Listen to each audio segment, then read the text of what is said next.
show you what I know. Break it free from the mainstream, the studio machine. I want it my way. Indie Film Nation. I want it my way. Indie Film Nation. Going all the way. Indie Film Nation. You know it's gotta be Indie Film Nation. I don't know if I can define black comedy. Well, black comedy is one of the great reservoirs of truth. There's different shades of black comedy, and we should have them all. We should support them all. Hi, Sue Lawson here for Indie Film Nation. Joining me today, I am at Sundance Film Festival with Quincy Newell, who is one of the co-directors and kings, I would say, of the new movie, Why We Laugh. It's phenomenal. How did you get involved with this? Well, I'm co-owner of the production company Code Black Entertainment, and our company's been involved in producing stand-up comedy, concerts made for television for quite some time, and we've had this desire to talk about black culture through the lens of black comedy for some time. We came across a book by Daryl Littleton, which reignited that discussion, and it kind of set the spine for the story that we have with Why We Laugh. And we sought out Robert Townsend because that was the right perfect fit. Now, this is your directorial debut, is it not? Yes, it is. I'm producer, co-director, and also the writer of the film. What were some of the challenges that you found when it came to bringing this to the screen, or should I say, were there some surprises that you found? Because you went through a lot of archival footage to really get to the meat of this. Yeah, it's huge. It's just a big story. It's a big thing, and the challenge was, how do you tell a coherent story that has heart and soul without going off in 50 different directions? I mean, obviously with the film, there's a lot of things we wanted to be able to discuss and touch on that we just couldn't. Otherwise, we'd have a 5-hour program.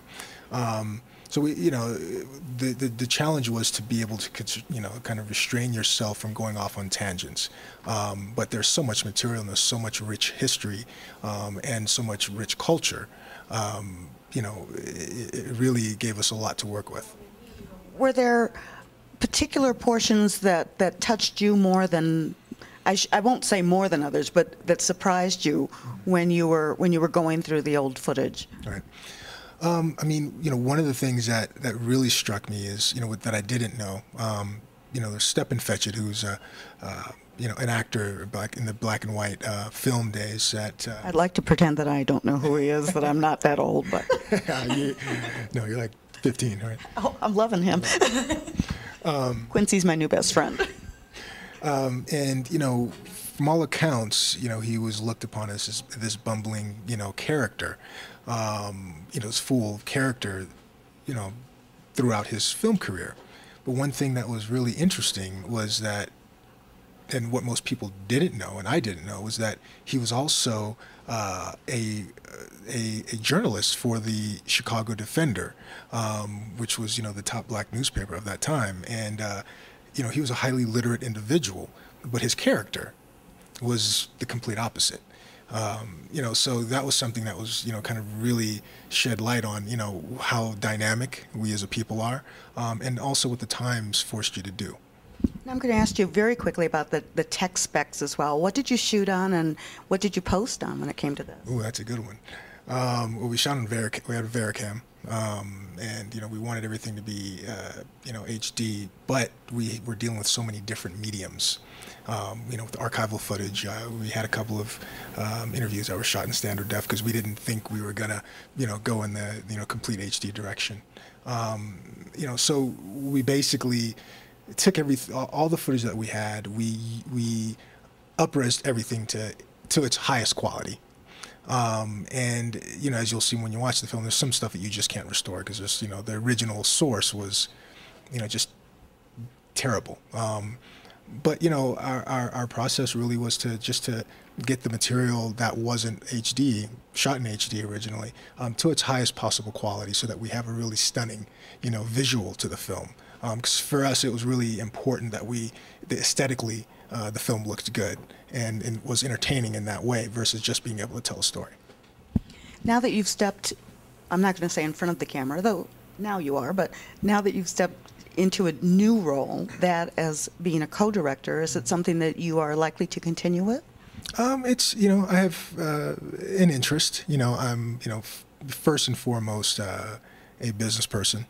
I basically played a role that was, needed of me at the time. For me, it's really about doing whatever I can to have positive imagery of Black culture represented in art, and however it manifests itself. So if that means, playing a role of a director in the future, or producer, or writer, or just a supporter, or being an enabler, as we have, as we've done with our company, Code Black Entertainment, that's what I'll do. I want to thank you for taking the time to sit with me and talk to me a little bit about the movie, about the process, and about your involvement with it. Anything that we don't know that we should know? This film is something that is a necessity for viewing. There's a lot of history, a lot of education. It's funny, and we think it's something that's important to go down in the, in history as a piece of art. It will become a classic, a modern classic. Quincy Newell, Sue Lawson, Indie Film Nation. Thanks again for joining me. I appreciate it. This is the greatest art form that ever existed. I want it to go on after me and be better than it was before I got it. You're on stage, your responsibility is to make people laugh.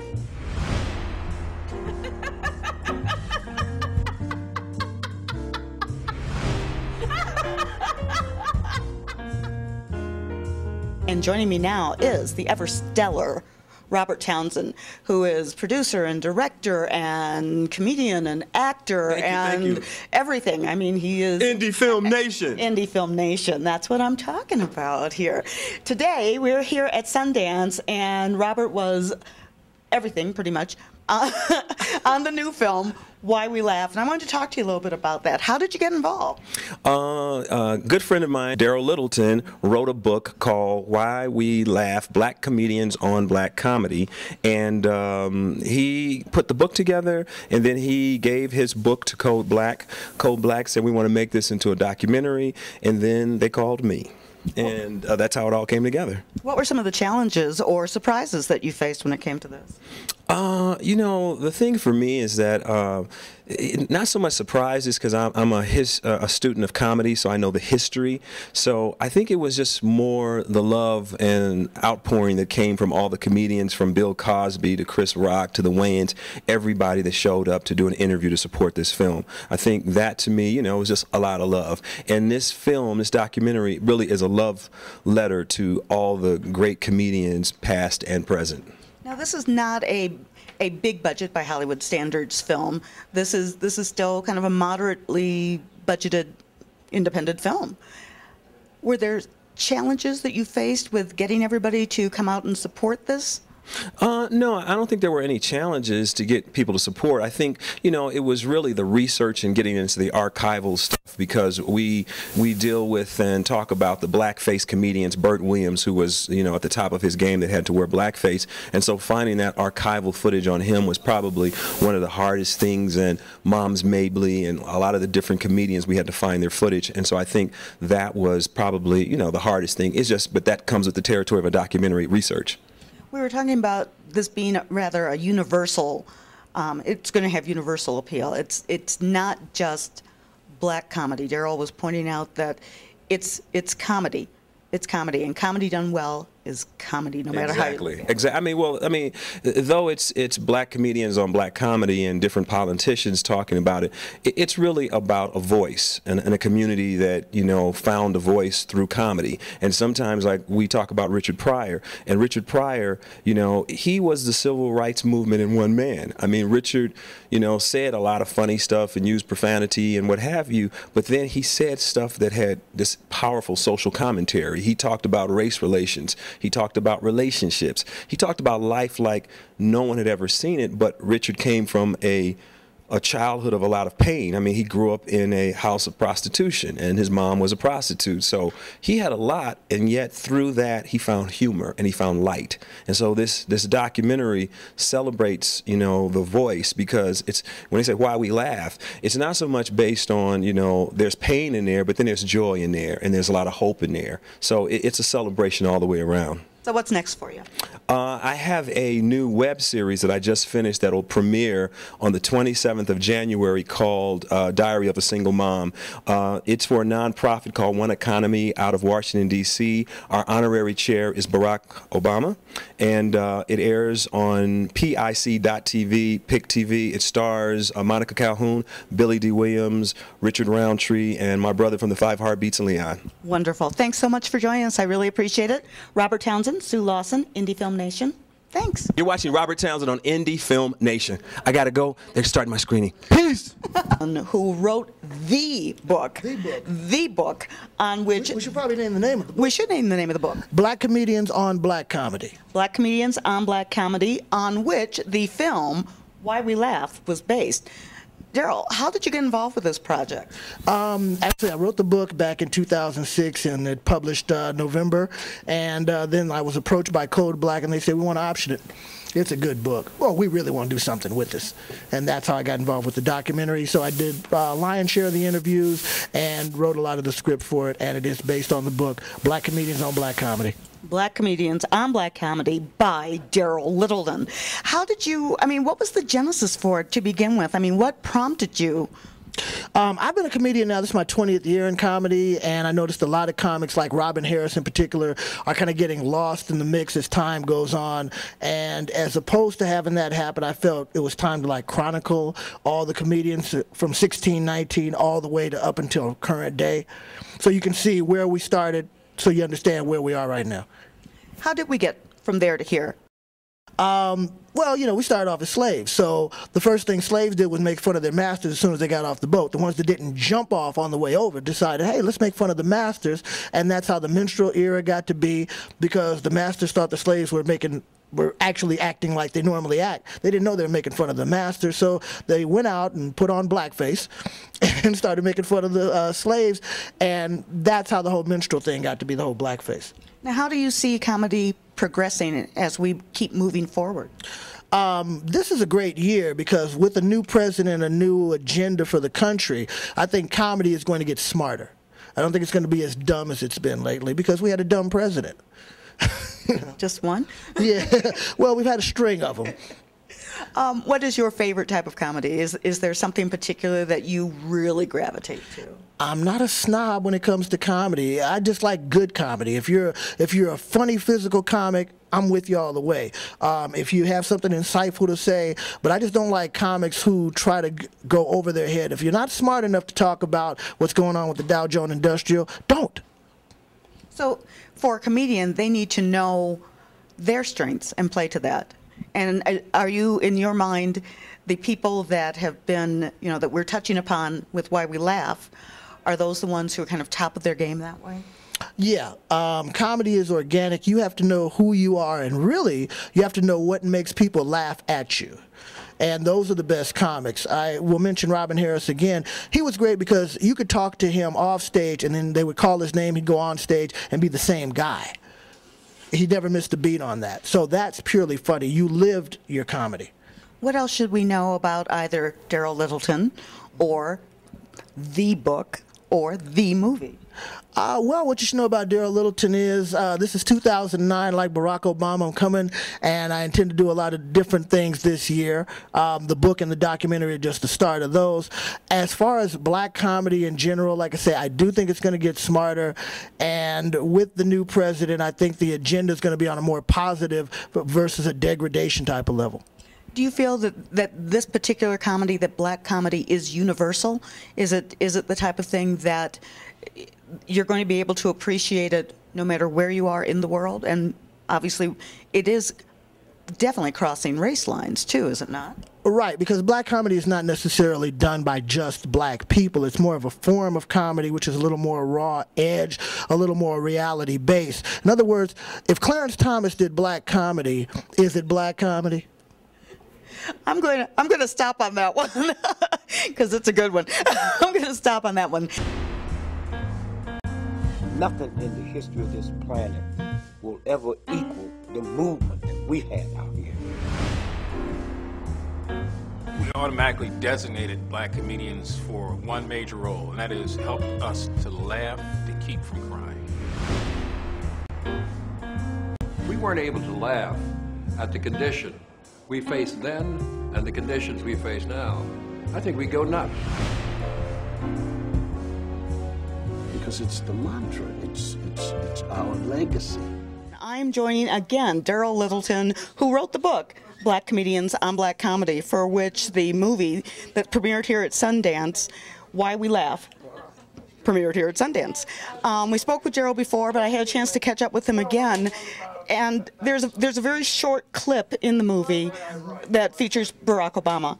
And today being actually Inauguration Day, I just wanted to talk to you a little bit about that and see if you feel that now black comedy is going to change, or how you feel it's going to change now that we have our first African-American president. Yeah, I think it'll change because, well, number one, you'll get rid of all the hack jokes about, well, if you got a black president, you know, White House is going to be painted black.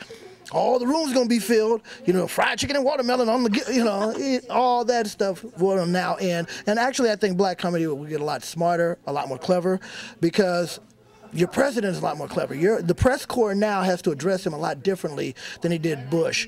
So just like in the next 4 years, or 8 years, hopefully, I expect black comedy to get smarter. The last 8 years, it was dumbed down, representative of the administration that we had. Just in general, I mean, I was going to say, it's almost as though our last president was an easy target for comedians. Is comedy going to be not just more cerebral, but will it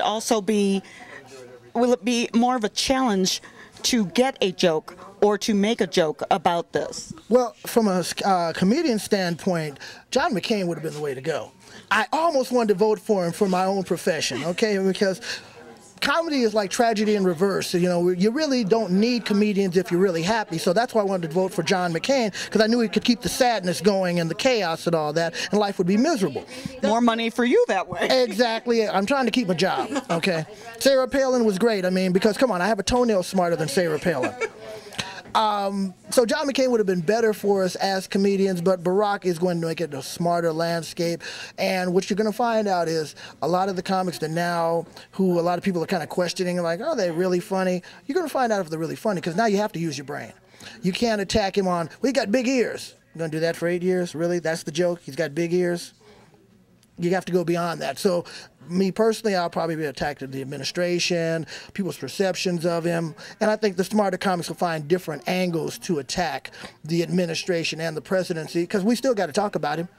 He's still the president. He's still going to mess up. But even though we like him, people talked about Kennedy. They liked him. You always have to prick the powers that be. So, yeah, I'm going to love him, but I'm still going to talk about him. In a way, we're entering a whole new era of comedy. So it's going to be interesting to see what this new administration is going to bring. Again, Sue Lawson, Daryl Littleton, his book, Black Comedians on Black Comedy. You know what it's going to bring? What's it going to bring? It's going to bring Bill Clinton back in the White House. Did you see Clinton today? Did I see Clinton today? Did I see Clinton today? Did you see Bill today? Bill was kissing every woman walking up the aisle. He had Hillary's hand. It was hilarious. He was kissing all of them. And he made sure, and he almost ran up on the helicopter to get Laura Bush as they were leaving. And you're surprised because? Not at all. It's just he's the blatant player. You know, he also might have wanted Sarah Palin in office as well, just... Yeah, and she might have went for it. He might have done the moose leftovers out of Sarah Palin, so maybe we're lucky that didn't happen. We could be lucky. Again, Sue Lawson, Daryl Littleton, his book, Black Comedians on Black Comedy, his film here at Sundance, Why We Laugh, Indie Film Nation. Thanks. You're watching Robert Townsend on Indie Film Nation. I gotta go. They're starting my screening. Peace! Thanks. I want it my way. Indie Film Nation, going all the way. It's gotta be Indie Film Nation.